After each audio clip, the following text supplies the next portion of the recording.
दोस्तों, आज की कहानी में आपका स्वागत है। लेकिन कहानी शुरू करने से पहले कमेंट करके हमें ज़रूर बताएं कि आप हमारी वीडियोस कहाँ से देख रहे हैं। और हाँ, प्लीज़ वीडियो लाइक करना ना भूलें। प्रोफेसर विनय ने अपनी सारी ज़िंदगी गरीब बच्चों को फ्री में ट्यूशन देने में निकाल दी।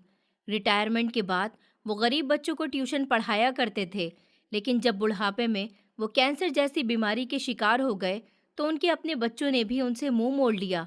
लेकिन जब उस दिन अस्पताल के बिस्तर पर मैंने उन्हें देखा तो मेरा नाम शौर्या है और मुझे बहुत मेहनत के बाद ये पोजीशन मिली है। लेकिन जब आज मुझे ये पोजीशन मिल गई थी तो मुझे बिल्कुल भी खुशी नहीं थी, बल्कि मुझे बहुत अजीब लग रहा था। इतने सालों के बाद, मेरी इतनी मेहनत के बाद मुझे ये पोजीशन मिली थी, लेकिन फिर भी मैं खुश नहीं था। मैं अपने ख्यालों में खोया हुआ था कि तभी कमरे का दरवाज़ा खुला और इस अस्पताल के सबसे बड़े सर्जन कमरे के अंदर आए थे। उन्हें देखकर मेरे होठों पर हल्की सी मुस्कान आ गई। उनके हाथों में फूलों का गुलदस्ता था। वो मुझे मुबारकबाद देते हुए बोले, कॉन्ग्रेचुलेशंस, आप इतने बड़े अस्पताल के एमडी बन गए हैं। मैंने कभी भी किसी को ऐसे फूलों का गुलदस्ता नहीं दिया है, चाहे वो कोई भी हो। लेकिन आज मेरा दिल कर रहा था, इसीलिए मैं आपके लिए लेकर आया हूँ। तो मैंने हंसते हुए जवाब दिया, क्योंकि मैं इस अस्पताल का एमडी हूँ तो आपको मेरा ख्याल रखना चाहिए। तो वो हंसते हुए बोले कि ऐसा बिल्कुल नहीं है। अगर आप इस अस्पताल के एमडी हैं, तो मैं भी इस अस्पताल का सबसे बड़ा सर्जन डॉक्टर हूँ। कितनी ही बड़ी सर्जरी क्यों ना हो, मैं बहुत आसानी से कर लेता हूँ।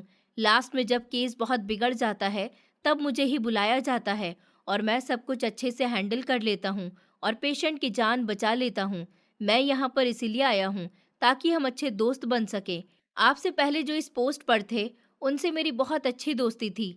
लेकिन मैंने आपके बारे में भी बहुत कुछ सुना है और आप यहाँ तक बहुत मेहनत से पहुँचे हैं। और मैं आपसे उम्मीद करता हूँ कि आप कभी कुछ गलत नहीं करेंगे और आप हमेशा दूसरों को प्रेरणा देंगे कि हमें हमेशा मेहनत करके आगे बढ़ना चाहिए। मेरी बातों का बुरा मत मानना। खैर, मैं आपको कुछ और बताना चाहता हूँ। मैंने हाँ में सर हिला दिया था, तो उन्होंने कहा कि इस हॉस्पिटल में कुछ मरीज ऐसे हैं जिनका मुफ्त इलाज किया जा रहा है, लेकिन हम कब तक उनका मुफ्त इलाज करेंगे और उनका खर्चा उठाएंगे। मुझे लगता है हमें उन मरीजों को शिफ्ट कर देना चाहिए। आपका इस बारे में क्या कहना है? मैंने अपनी जगह से खड़े होते हुए कहा कि हाँ, बिल्कुल आप ठीक कह रहे हैं। हमें इमोशनल होने की जगह प्रैक्टिकल सोचना चाहिए। और फिर मैंने उनसे कहा था कि मैं एक बार उन मरीजों से मिलना चाहता हूँ और देखना चाहता हूँ कि उन मरीजों की हालत कैसी है। अगर उनमें से किसी के बचने के चांसेस होंगे, तो हम उनका इलाज करेंगे। इससे हमारे हॉस्पिटल का नाम होगा और जिनका बचना नामुमकिन होगा, हम उन्हें घर वापस भेज देंगे। मैंने उनसे थोड़ी देर बात की और फिर वो वहाँ से चले गए थे। मैं वहीं खड़ा था और अपने आसपास के माहौल को देख रहा था। सब कुछ नया था, लेकिन मेरे अंदर एक अजीब सा सन्नाटा था। जैसे मैं बाहर से जितना सख्त दिख रहा था, अंदर से उतना ही थका हुआ था। तभी मेरा पर्सनल असिस्टेंट मेरे पास आया और धीरे से बोला, सर, मैं आपसे कहना चाहता हूँ कि आपका आज पहला दिन है। आप हॉस्पिटल को अच्छे से देख लें और सभी डॉक्टर से एक बार मिल लें। आपको सब कुछ समझ आ जाएगा। क्या मैं आपकी सभी डॉक्टरों के साथ मीटिंग फिक्स कर दूं? मैंने उसकी तरफ देखा और हल्का सा सर हिलाकर कहा कि हाँ, बिल्कुल, तुम सभी को बुला लो। मैं सबसे मिलना चाहता हूँ। उसने तुरंत हामी भरी और वहां से चला गया। मैं वहीं खड़ा सोचता रहा कि ये जगह अब मेरी जिम्मेदारी है। यहाँ हर छोटी बड़ी चीज मुझसे जुड़ी होगी। यहाँ आने से पहले मैंने बहुत कुछ सहा था, बहुत जगह रिजेक्ट हुआ था, लोगों के ताने सुने थे, अपनों ने भी कई बार साथ नहीं दिया था। लेकिन आज मैं यहाँ था, एक ऐसी जगह जहाँ सब मुझे देख रहे थे और मुझे ही सब संभालना था। थोड़ी देर के बाद असिस्टेंट वापस आया और बोला, सर, सब डॉक्टर आ गए हैं, आप चलिए। मैंने गहरी सांस ली और उसके साथ उस कमरे की तरफ बढ़ गया। जैसे ही मैंने दरवाज़ा खोला, अंदर बैठे सारे डॉक्टर्स एक साथ खड़े हो गए। उनकी नज़रें मेरी तरफ थीं। कुछ के चेहरे पर मुस्कान थी, कुछ के चेहरे पर सवाल और कुछ के चेहरे पर साफ लिखा था कि वो मुझे पसंद नहीं कर रहे हैं। मैं धीरे से अंदर गया और सामने जाकर खड़ा हो गया। कुछ सेकंड के लिए मैंने सबको देखा, फिर मैंने बोलना शुरू किया। मैंने कहा, मेरा नाम शौर्य है और मैं यहाँ इस पोस्ट पर ऐसे ही नहीं आया हूँ। मैंने इसके लिए बहुत मेहनत की है, बहुत संघर्ष किया है और बहुत कुछ सहा है। मैं आप सबसे बस इतना चाहता हूँ कि आप अपने काम को पूरी ईमानदारी से करें। यहाँ किसी भी तरह की लापरवाही बर्दाश्त नहीं की जाएगी। अगर मुझे किसी भी मरीज या उनके परिवार की तरफ से कोई शिकायत मिली, तो मैं एक पल भी नहीं लगाऊंगा एक्शन लेने में। मैं किसी को भी यहाँ से बाहर कर सकता हूँ। इसलिए काम करते वक्त हमेशा ये याद रखना कि आपकी एक छोटी सी गलती किसी की जान ले सकती है। मैंने उनकी आंखों में देखते हुए कहा कि आप लोग यहाँ सिर्फ नौकरी करने नहीं आए हैं, आप यहाँ लोगों की जिंदगी बचाने आए हैं और ये जिम्मेदारी बहुत बड़ी होती है।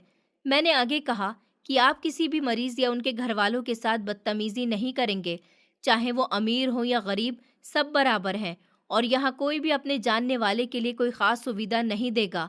अगर आपके घर से कोई भी यहाँ इलाज के लिए आता है तो उसे भी पूरा बिल देना होगा, क्योंकि ये हॉस्पिटल किसी की निजी जागीर नहीं है, ये एक जिम्मेदारी है और मैं चाहता हूँ कि आप सब इसे समझें। मैंने थोड़ा रुककर उनकी तरफ देखा। कमरे में सन्नाटा था, कोई कुछ नहीं बोल रहा था, सब बस मुझे देख रहे थे। फिर मैंने थोड़ा सख्त होकर कहा, और एक बात मैं साफ कर देना चाहता हूँ, मैं दिल का नरम इंसान नहीं हूँ। मैं यहाँ तक बहुत कुछ सहकर पहुँचा हूँ और अब मैं किसी के लिए भी अपनी जिम्मेदारी से पीछे नहीं हटूंगा। मैं किसी पर रहम नहीं करता, इसलिए कोई भी गलती करने से पहले 100 बार सोचना, क्योंकि अगर आपने एक बार गलती की तो उसके बाद आपको यहाँ रुकने का मौका नहीं मिलेगा। मेरी बात खत्म होते ही कमरे में एक अजीब सी खामोशी छा गई। सबके चेहरे बदल चुके थे।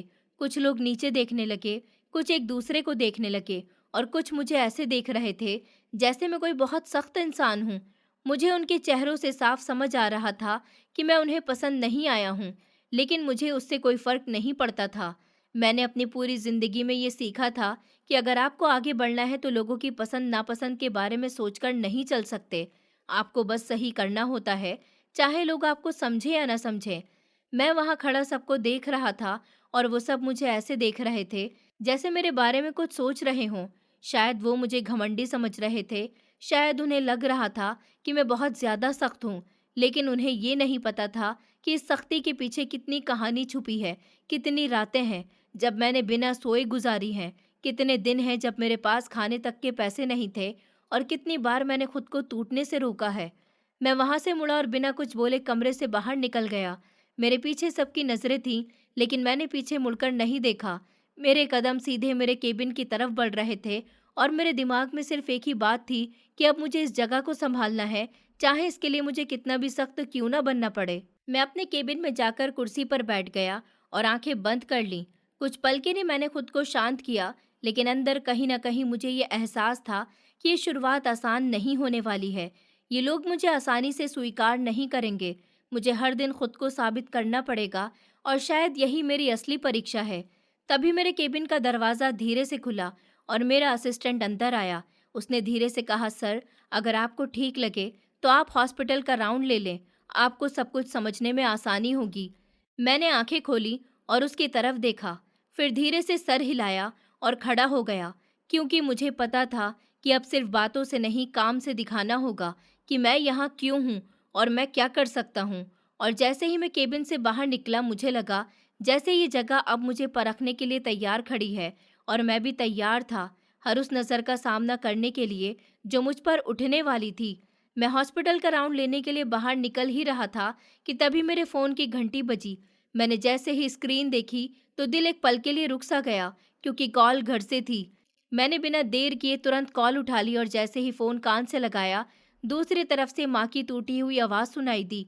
वो बुरी तरह रो रही थी और हांफते हुए बस इतना कह पा रही थी, बेटा शौर्य, जल्दी घर आ जाओ, तुम्हारी बहन पागल हो गई है, उसने अपना आपा खो दिया है। उनकी आवाज़ में इतना डर था कि मेरे हाथ अपने आप कांपने लगे, लेकिन फिर भी मैंने खुद को संभालने की कोशिश की और थोड़ा सख्त होकर कहा, माँ, आप मुझे क्यों परेशान कर रही हैं?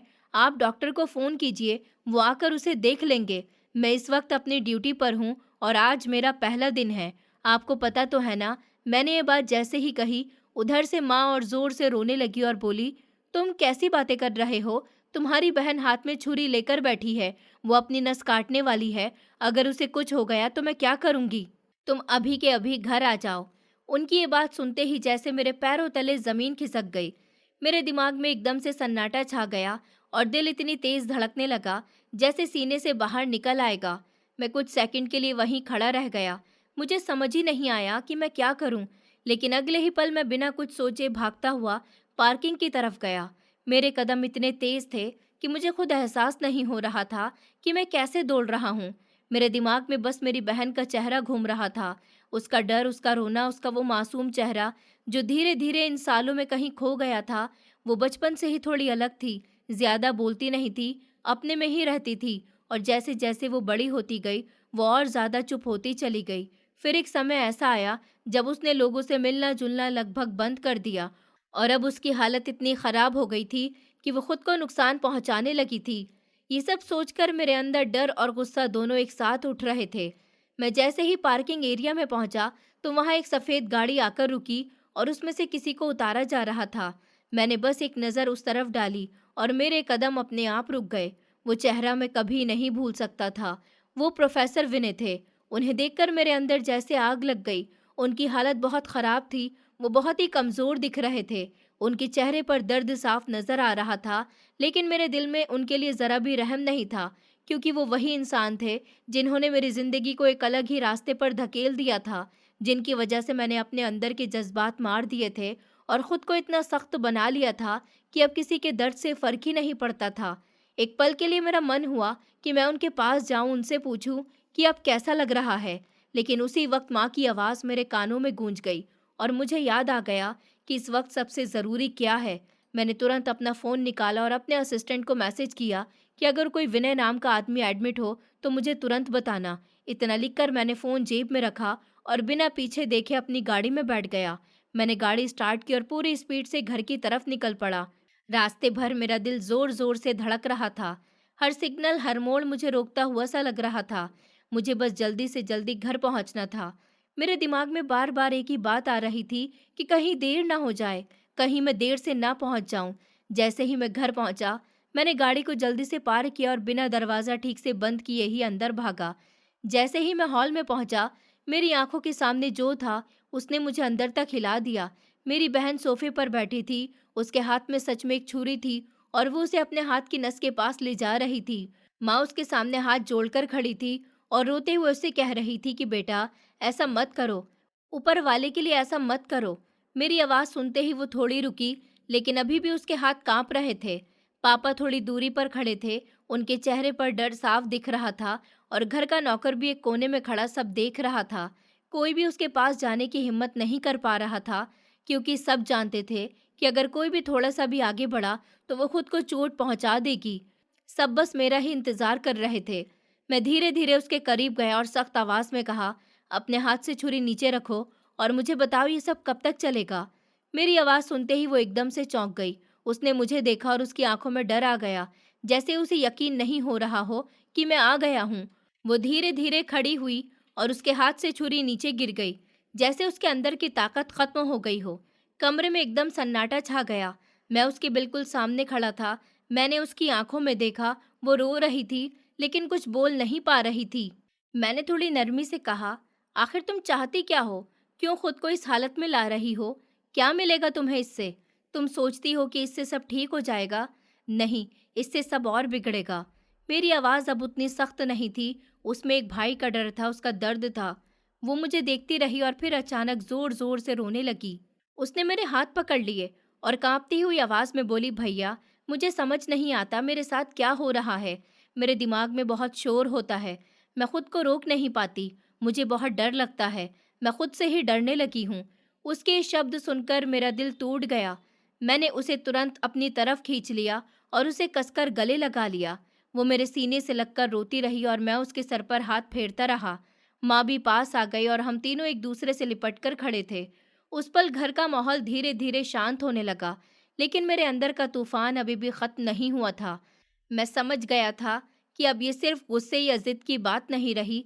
ये एक ऐसी हालत है जिसे नज़रअंदाज नहीं किया जा सकता। अगर मैंने अब भी कुछ नहीं किया तो शायद मैं अपनी बहन को खो दूंगा। मैंने उसे धीरे से सोफे पर बैठाया और खुद भी उसके पास बैठ गया। उसका हाथ अपने हाथ में लेकर मैं उसे शांत करने की कोशिश करता रहा, लेकिन मेरे दिमाग में अब एक ही बात चल रही थी कि मुझे कुछ बड़ा करना होगा। मुझे उसके इलाज के लिए सही कदम उठाना होगा, चाहे इसके लिए मुझे अपनी ज़िंदगी के सारे प्लान क्यों ना बदलने पड़े। क्योंकि इस वक्त मेरे लिए सबसे ज़रूरी मेरी बहन थी और उसकी ज़िंदगी थी, और मैं उसे ऐसे टूटने नहीं दे सकता था। अब चाहे जो भी करना पड़े, मैं उसे इस अंधेरे से बाहर निकाल कर ही रहूँगा। फिर मैंने उसे धीरे से पकड़कर सोफे पर बैठा दिया था। वो थोड़ी शांत हो गई थी, लेकिन उसकी सांसें अभी भी तेज चल रही थी और आंखों से आंसू रुक ही नहीं रहे थे। मैं भी उसके पास ही नीचे ज़मीन पर बैठ गया था ताकि उसे लगे कि मैं उसके साथ हूँ। मैं धीरे से उसके हाथ अपने हाथों में लेकर बैठ गया और बहुत प्यार से उससे पूछा, तुम ऐसा क्यों कर रही हो? मुझे बताओ क्या बात है? तुम्हें क्या परेशानी है? वो पहले तो चुप रही, बस नीचे देखती रही। फिर उसने कांपते हुए अपने उस हाथ की तरफ इशारा किया और बोली, उसने मेरे इस हाथ को छुआ था। मुझे ये हाथ गंदा लग रहा है, इसीलिए मैं इसे काट देना चाहती हूँ। उसकी ये बात सुनकर मेरे दिल में जैसे किसी ने चाकू घोंप दिया हो। मैं कुछ पल के लिए बिल्कुल चुप हो गया। मुझे समझ ही नहीं आया कि मैं क्या कहूँ, लेकिन फिर मैंने खुद को संभाला और बहुत नरमी से उससे कहा, अगर तुम्हें यह हाथ गंदा लग रहा है तो मैं खुद इसे धो दूंगा, हम इसे साफ कर लेंगे, तुम ऐसा मत सोचो। वो रोते हुए बोली, नहीं भैया, मैं इसे कितनी भी बार धो लूँ, कितनी भी बार साफ कर लूँ, मुझे ये फिर भी गंदा लगता है। ये मुझे अंदर से दर्द देता है। उसकी बातों में इतना दर्द था कि मेरी आंखें भी भर आईं, लेकिन मैंने अपने आंसू रोक लिए, क्योंकि उस वक्त उसे मेरी ज़रूरत थी। मैं उसके और करीब आ गया और धीरे से कहा, मुझे सच बताओ, किसी ने तुम्हारे साथ कुछ गलत किया है क्या? तुम जानती हो ना, तुम्हारा भाई तुम्हारे लिए कुछ भी कर सकता है। तुम बस मुझे एक बार बता दो वो कौन है, मैं उसे नहीं छोड़ूंगा। मैं तुम्हारी रक्षा करूंगा। तुम अकेली नहीं हो। वो मेरी तरफ देख रही थी, उसकी आंखों में डर साफ दिख रहा था, लेकिन उसने धीरे से सर हिलाया और बोली, नहीं भैया, मैं आपको नहीं बता सकती। मुझे पता है, अगर मैंने आपको बता दिया तो आप उसे मार दोगे और मैं आपको किसी मुसीबत में नहीं डाल सकती। उसकी ये बात सुनकर मुझे समझ आ गया कि उसके साथ कुछ बहुत गलत हुआ है, लेकिन वो डर के कारण बता नहीं पा रही है। मैंने उसे और शांत करने की कोशिश की और कहा, देखो, तुम डरो मत, मैं हूं ना तुम्हारे साथ। जो भी हुआ है हम उसे ठीक करेंगे, लेकिन तुम्हें खुद को नुकसान नहीं पहुंचाना। तुम ऐसे छुरी लेकर बैठोगी तो माँ कितनी डर जाती है, तुम्हें पता है ना। हमारी दुनिया में अब बस माँ ही है, हम दोनों के अलावा हमारा कोई नहीं है। अगर उन्हें कुछ हो गया तो हम क्या करेंगे? तुमने कभी सोचा भी है? वो मेरी बात ध्यान से सुन रही थी। फिर धीरे से उसने सर हिलाकर कहा कि हाँ। मैंने उसके सर पर हाथ फेरते हुए कहा, तुम्हें पता है ना, तुम्हारी तबीयत भी ठीक नहीं रहती। माँ हर समय तुम्हारा ख्याल रखती है। अगर तुम इस तरह उन्हें डराओगी तो वो और ज़्यादा परेशान हो जाएंगी। तुम्हें उनका भी ख्याल रखना चाहिए। अब तुम ऐसा नहीं करोगी ना? उसने फिर से धीरे से हाँ में सर हिला दिया।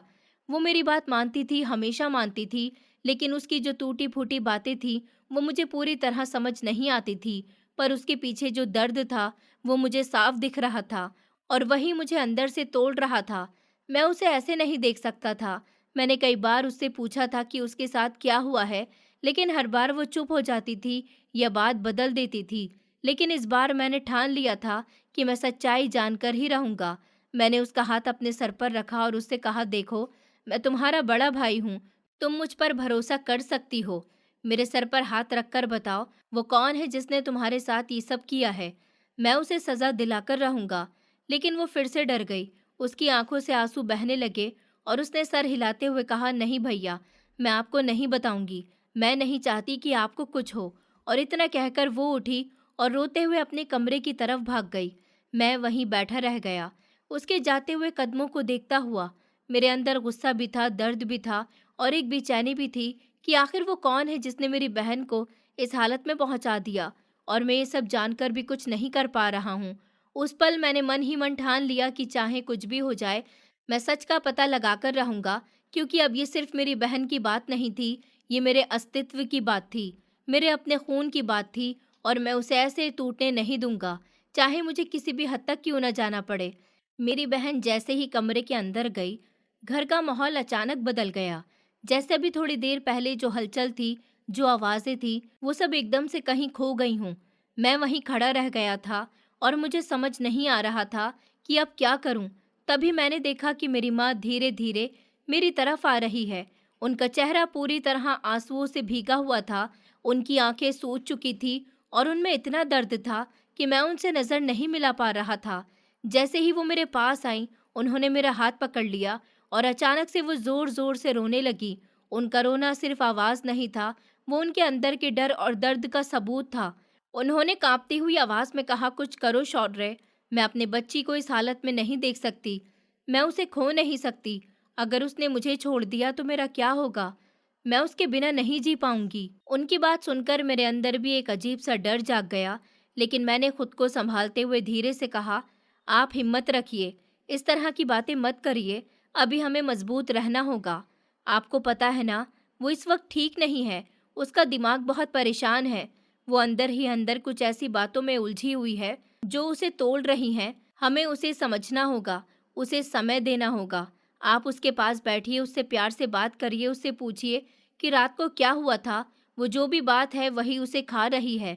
जब तक वो किसी को बताएगी नहीं, उसका दिल हल्का नहीं होगा। मेरी बात सुनकर माँ ने मेरी तरफ देखा। उनकी आंखों में उम्मीद भी थी और डर भी था। उन्होंने कहा, मैं कोशिश कर रही हूँ, मैं हर दिन उसके पास बैठती हूँ, उससे बात करने की कोशिश करती हूँ, लेकिन वो कुछ नहीं बताती है।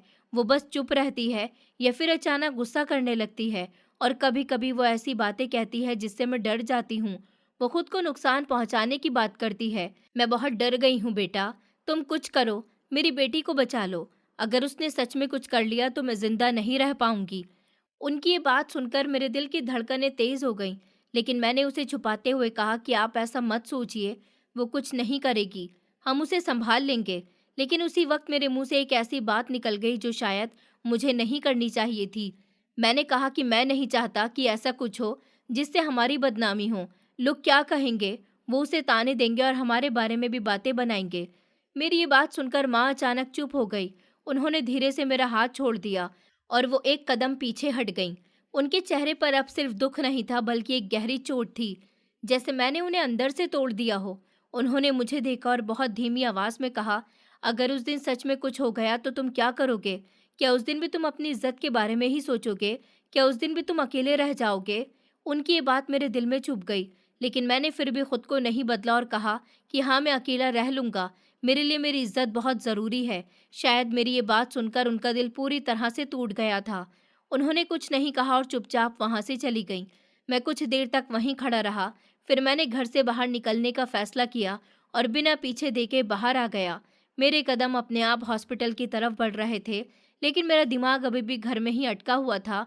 और उसके साथ साथ एक और बात मुझे बार बार परेशान कर रही थी कि प्रोफेसर विनय का चेहरा, वो बार बार मेरे सामने आ रहा था। मैं सोच रहा था कि वो वहाँ क्या कर रहे थे। उनका वहाँ होना मुझे बिल्कुल समझ नहीं आ रहा था।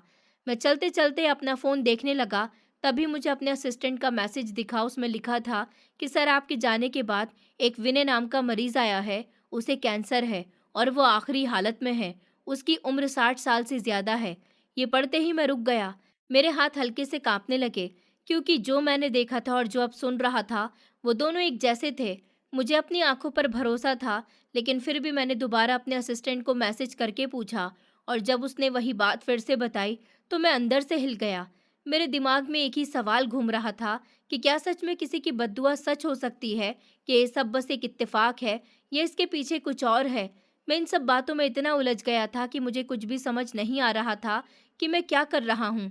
मैं हॉस्पिटल जा रहा था, लेकिन अचानक मुझे लगा कि मुझे पहले कहीं और जाना चाहिए, एक ऐसी जगह जहां मुझे थोड़ा सुकून मिल सके। मैंने अपनी गाड़ी मोड़ ली और एक पार्क की तरफ चला गया। वहां पहुंचकर मैंने गाड़ी रोकी और धीरे से उतरकर एक बेंच पर जाकर बैठ गया। चारों तरफ शांति थी, हल्की हवा चल रही थी, पेड़ों की पत्तियां हिल रही थी, लेकिन मेरे अंदर सब कुछ बिखरा हुआ था।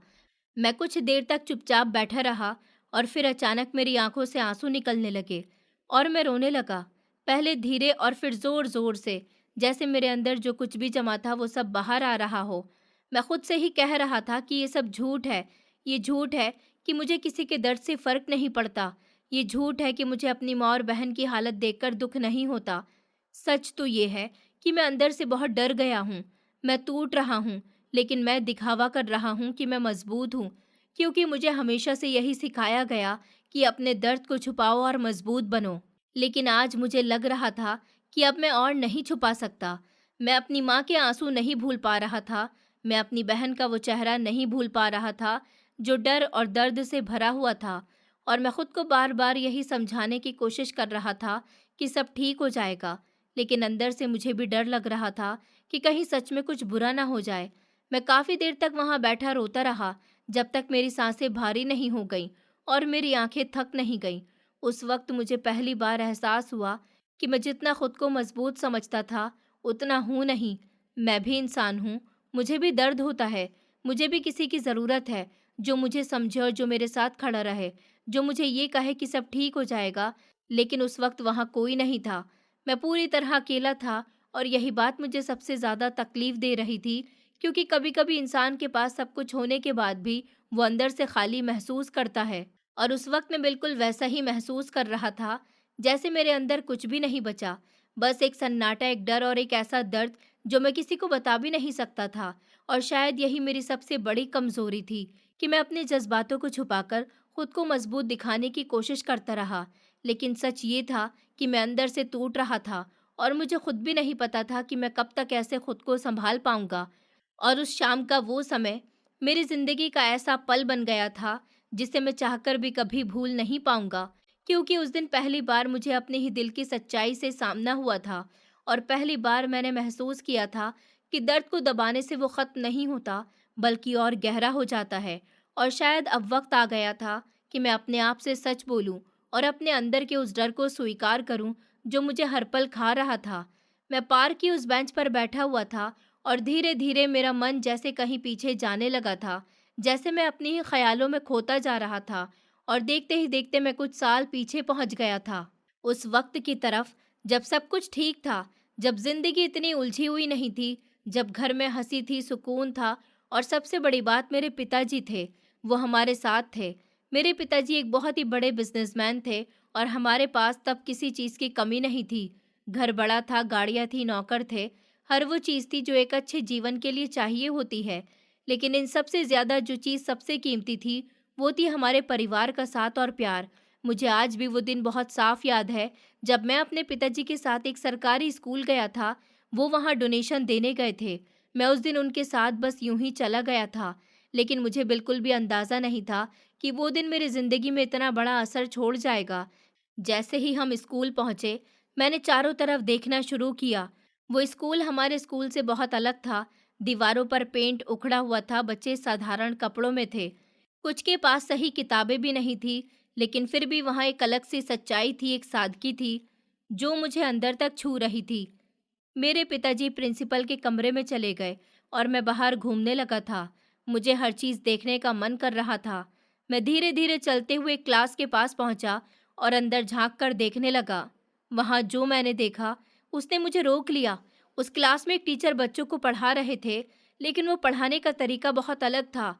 वो पहले अंग्रेजी में कुछ समझाते थे, फिर उसी बात को आसान हिंदी में बताते थे और फिर उदाहरण देकर बच्चों को समझाते थे। बच्चे भी पूरे ध्यान से उनकी बात सुन रहे थे। कोई शोर नहीं कर रहा था, सबकी नज़रें बस उन्हीं पर थी। मैं दरवाजे पर खड़ा होकर ये सब देख रहा था, तभी उनकी नज़र मुझ पर पड़ी। उन्होंने मुझे देखा और मुस्कुराते हुए बोले, तुम वहाँ क्यों खड़े हो? अगर तुम्हें कुछ सीखना है तो अंदर आकर बैठो। उनकी आवाज़ में एक अपनापन था, जैसे वो मुझे पहले से जानते हों। मैंने थोड़ा झिझकते हुए कहा, मैं आपके स्कूल का स्टूडेंट नहीं हूँ, मैं तो अपने पिताजी के साथ यहाँ आया हूँ। वो डोनेशन देने आए हैं। मेरी बात सुनकर वो मुस्कुराए और बोले, अच्छा, ये तो बहुत अच्छी बात है जो हमारे स्कूल की मदद कर रहे हैं। अगर हम उन्हें कुछ सिखा सके तो यह हमारे लिए और भी अच्छी बात है। तुम यहाँ आओ और बैठ जाओ। उनकी बात सुनकर मैं अंदर गया और एक खाली जगह पर बैठ गया और फिर मैंने ध्यान से उनकी क्लास सुनी। जिस तरह से वो पढ़ा रहे थे, वो सच में बहुत खास था। वो हर बच्चे को बराबर से ध्यान दे रहे थे, किसी को डांट नहीं रहे थे, बल्कि प्यार से समझा रहे थे। और अगर कोई बच्चा नहीं समझ पाता, तो वो उसे फिर से अलग तरीके से समझाते थे। मुझे ये देखकर बहुत अच्छा लग रहा था, क्योंकि मैंने हमेशा से सुना था कि सरकारी स्कूलों में टीचर बच्चों पर ज़्यादा ध्यान नहीं देते। लेकिन यहाँ तो सब कुछ उल्टा था। वो टीचर इतने अच्छे से पढ़ा रहे थे कि मुझे लगा हमारे महंगे स्कूल के टीचर भी शायद ऐसे नहीं पढ़ाते होंगे। धीरे धीरे क्लास खत्म हो गई और सारे बच्चे बाहर जाने लगे, लेकिन मैं वहीं बैठा रहा, क्योंकि मैं अभी भी उनके बारे में सोच रहा था। तभी मैंने अपने बगल में बैठे एक बच्चे से पूछा कि ये सर कैसे हैं। वो मुझे थोड़ा अजीब नज़रों से देखने लगा और बोला, क्या मतलब है तुम्हारा? मैंने कहा, मेरा मतलब है वो बच्चों के साथ कैसे रहते हैं। तो वो बच्चा मुस्कुराया और बोला, ये बहुत अच्छे सर हैं, ये हम सबका बहुत ख्याल रखते हैं। अगर किसी बच्चे के पास किताबें नहीं होती तो वो खुद दिलवाते हैं। अगर किसी के पास जूते नहीं होते, तो वो जूते भी लाकर देते हैं। अगर किसी के पास यूनिफ़ॉर्म नहीं होती, तो वो भी दिलाते हैं। और अगर किसी के घर में खाने के लिए कुछ नहीं होता, तो वो वहाँ तक मदद करते हैं। उनकी ये बात सुनकर मैं कुछ पल के लिए चुप हो गया, क्योंकि मैंने पहली बार ऐसा कोई टीचर देखा था, जो इतना सब करता हो। मुझे उनके लिए बहुत इज्जत महसूस हुई। थोड़ी देर के बाद मेरे पिताजी भी वापस आ गए और हम वहाँ से चले गए। लेकिन उस दिन के बाद मैं उन सर को भूल नहीं पाया। उनका चेहरा, उनकी आवाज़, उनका पढ़ाने का तरीका, सब कुछ मेरे दिलो दिमाग में बस गया था। मैंने घर आकर अपने पिताजी को उनके बारे में बताया, तो वो भी ये सुनकर खुश हुए। उन्होंने कहा कि ऐसे लोग ही समाज को आगे बढ़ाते हैं। लेकिन कुछ दिनों के बाद वो अपने काम में व्यस्त हो गए और शायद वो इस बात को भूल भी गए, लेकिन मैं नहीं भूला था। मैंने ये बात अपनी छोटी बहन को भी बताई, तो उसकी आंखों में चमक आ गई। उसने तुरंत कहा, मुझे भी उन सर से मिलना है। मैं भी देखना चाहती हूँ कि वो कैसे पढ़ाते हैं। सच कहूँ तो मेरा भी मन था उनसे दोबारा मिलने का। मैंने ड्राइवर से कहा और उसने पहले पिताजी से अनुमति ली, फिर हमें लेकर उसी स्कूल गया। जब हम दोनों फिर से उस क्लास में पहुंचे, तो उन सर ने हमें देखा और हमें पहचान लिया। उनके चेहरे पर एक प्यारी सी मुस्कान आ गई। क्लास खत्म होने के बाद उन्होंने हमें अपने कमरे में बुलाया और बहुत प्यार से बात की। उन्होंने कहा, तुम दोनों यहाँ आए, मुझे बहुत अच्छा लगा। और फिर उन्होंने धीरे से कहा कि कुछ दिनों के बाद वो रिटायर होने वाले हैं। अगर हम चाहें तो उनसे मिलते रहें। वो बच्चों को घर पर भी पढ़ाते हैं और अगर हम उनके घर आए तो उन्हें बहुत अच्छा लगेगा। उन्होंने बताया कि उनके 4 बेटे हैं और अगर हम उनसे मिलेंगे तो उन्हें भी अच्छा लगेगा। उनकी बातों में इतना अपनापन था कि हमें ऐसा लगा जैसे हम किसी अपने से मिल रहे हों।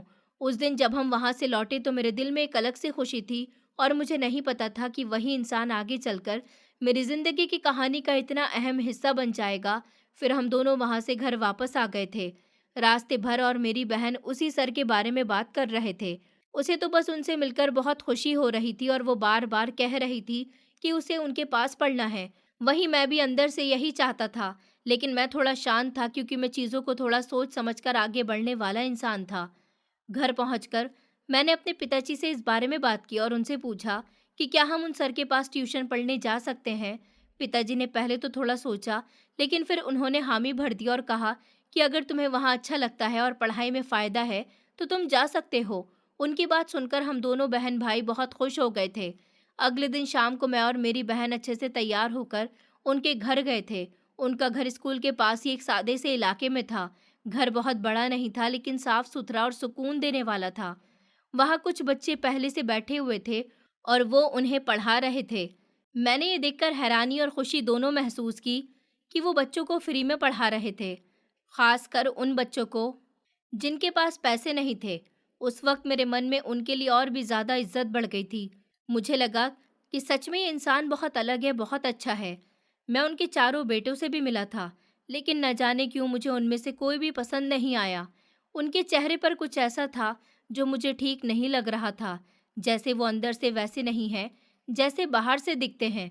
उनकी नज़रों में एक अजीब सा भाव था, जिसे मैं समझ तो नहीं पा रहा था, लेकिन महसूस ज़रूर कर रहा था। इसलिए मैंने उनसे ज़्यादा बात करना सही नहीं समझा और सीधा सर के पास जाकर बैठ गया। मैं उनके साथ बैठकर बातें करता रहा और उनका पढ़ाने का तरीका मुझे हर दिन और ज़्यादा पसंद आने लगा। धीरे धीरे कुछ दिन बीत गए और मैंने उनसे ट्यूशन लेना शुरू कर दिया। मेरी बहन भी मेरे साथ जाती थी। वो पढ़ाई के बाद वहाँ खेलती भी थी, खासकर उनके सबसे छोटे बेटे राहुल के साथ उसकी अच्छी दोस्ती हो गई थी। वो दोनों साथ में खेलते थे, हंसते थे, लेकिन मुझे वो लड़का भी कुछ खास पसंद नहीं था। मुझे अंदर ही अंदर थोड़ा अजीब लगता था। कई बार मन करता था कि मैं अपनी बहन को मना कर दूं कि वो उससे बात न करे, लेकिन फिर मैं सोचता था कि वो अभी छोटी है। अगर मैंने उसे रोका तो शायद उसे बुरा लगे और उसे समझ भी नहीं आएगा। इसलिए मैंने कुछ नहीं कहा, लेकिन मैं हमेशा उस पर नज़र रखता था, उसका ध्यान रखता था ताकि वो सुरक्षित रहे। और धीरे-धीरे मैं उस सर को अपना आइडल मानने लगा था। मुझे लगता था कि मैं भी बड़ा होकर उन्हीं की तरह बनूंगा, लोगों की मदद करूंगा और सच्चाई के रास्ते पर चलूंगा। लेकिन एक दिन सब कुछ बदल गया।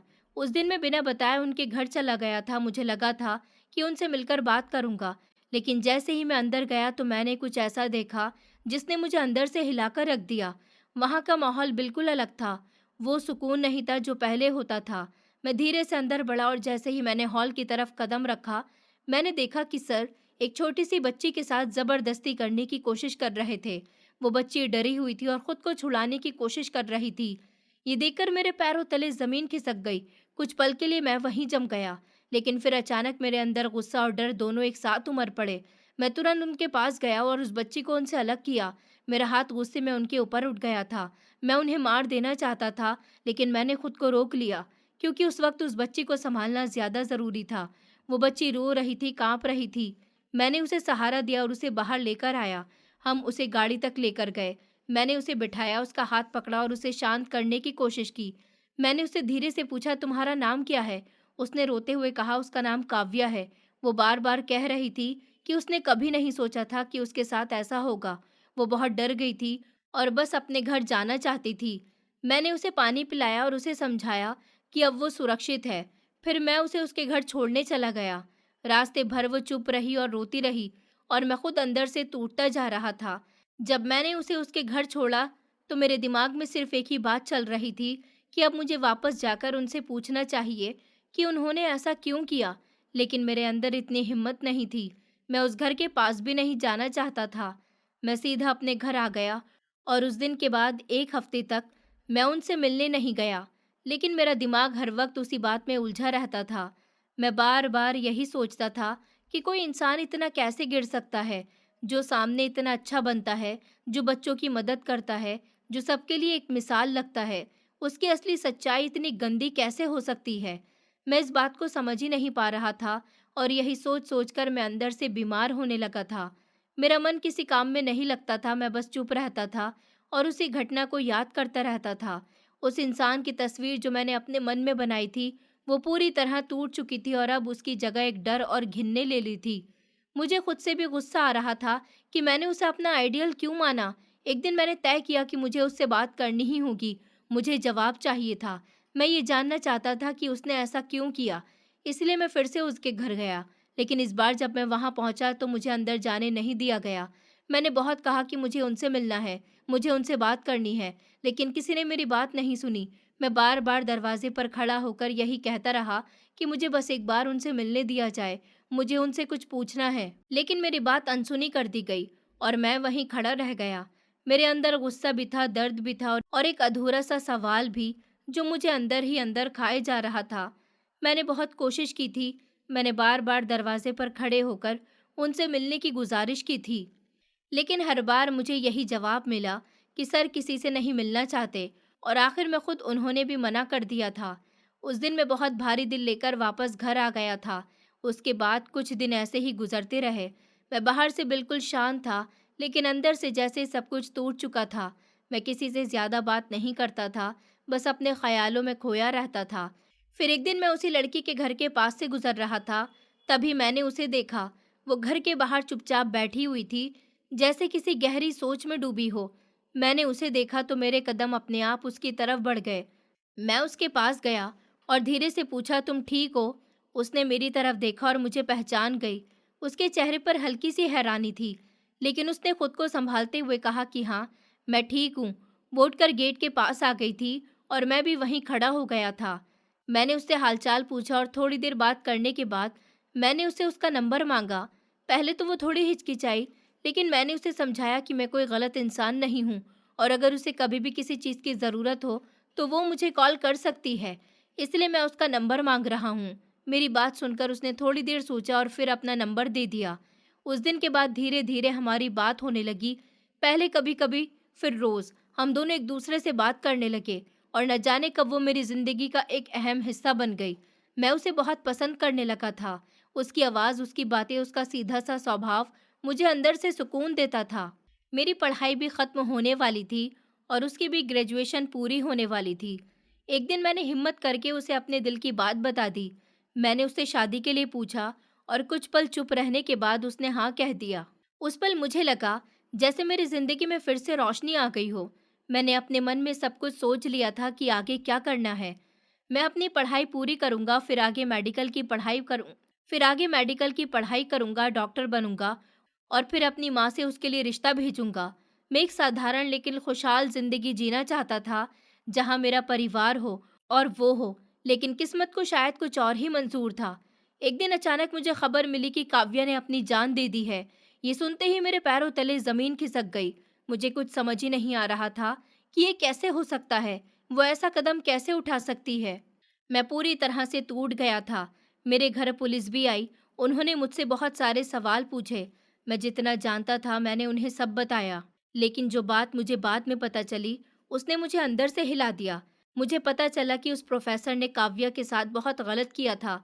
उसने उसे नोट्स देने के बहाने बुलाया और उसके साथ ज़बरदस्ती की और वो ये सब सहन नहीं कर पाई, इसलिए उसने ये कदम उठा लिया। ये सुनकर मेरे दिमाग ने जैसे काम करना बंद कर दिया।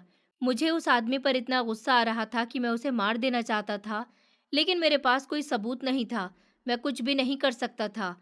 इस बेबसी ने मुझे अंदर से पूरी तरह तोड़ दिया था। मैं पहले जैसा नहीं रहा था, मैं बहुत बदल गया था। मैं अपनी ही दुनिया में खो गया था और अपने परिवार से भी दूर होने लगा था। इसी बीच मेरे पिताजी का भी निधन हो गया। ये मेरे लिए एक और बड़ा झटका था, लेकिन अब मेरे अंदर जैसे कुछ बचा ही नहीं था। मेरा दिल पत्थर जैसा हो गया था। मुझे किसी चीज़ से कोई फ़र्क नहीं पड़ता था। मैं बस अपने एक ही लक्ष्य पर ध्यान दे रहा था कि मुझे अब अपनी पढ़ाई पूरी करनी है, मुझे डॉक्टर बनना है। मैं दिन-रात पढ़ाई में लगा रहता था ताकि मैं अपने दर्द से दूर रह सकूं, लेकिन अंदर का खालीपन कहीं नहीं गया। उसी दौरान मेरी बहन के साथ भी बहुत कुछ गलत हो गया था। एक दिन वो अपने दोस्तों के साथ बाहर गई थी और जब वापस आई तो उसकी हालत बहुत ख़राब थी। वो डरी हुई थी, टूटी हुई थी और उस घटना के बाद वो पहले जैसी नहीं रही। उसे हर बात से डर लगने लगा था। वो अकेले रहने लगी थी और उस बात को 3 साल बीत चुके थे, लेकिन उसका डर आज भी ख़त्म नहीं हुआ था। ये सब याद करते-करते मैं फिर से आज उसी पार्क में बैठा हुआ था।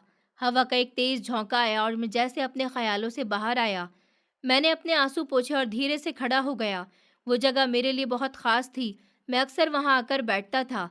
जब भी मैं बहुत परेशान होता था, मैं वहीं बैठकर अपने आप से बातें करता था। लेकिन अब मुझे वापस हॉस्पिटल जाना था। मैंने एक आखिरी बार उस जगह को देखा और फिर धीरे-धीरे वहाँ से निकल गया। क्योंकि ज़िंदगी चाहे जितनी भी मुश्किल क्यों ना हो, उसे आगे तो बढ़ना ही पड़ता है। मैं भी अब उसी रास्ते पर चल पड़ा था। हॉस्पिटल पहुंचकर भी मेरा मन बिल्कुल शांत नहीं था। मेरे दिमाग में वही सारी बातें घूम रही थी और सबसे ज़्यादा प्रोफेसर का चेहरा मेरे सामने आ रहा था।